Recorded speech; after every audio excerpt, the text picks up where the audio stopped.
ऐका ना, साधारण 25 दिवसांपूर्वी आमच्या इकडे पेरणी झालेली होती आणि आता कोकणात पाऊस भरपूर पडतोय, त्यामुळे सगळ्यांच्या शेतामध्ये आता भात लावणीचं काम चालू आहे. मीही आमच्या शेतात चालले.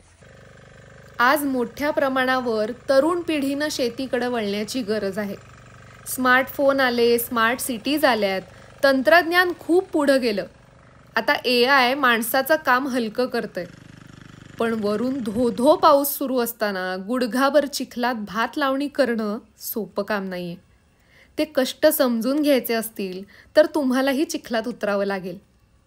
आपल्याला जेव्हा भूक लागते ती भागवण्यासाठी जे अन्न लागतं ते पिकवण्यासाठी मातीत हात घालावेच लागतात ना.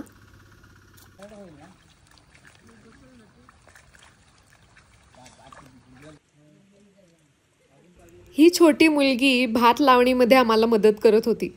हे चित्र खूप प्रेरणादायी आहे.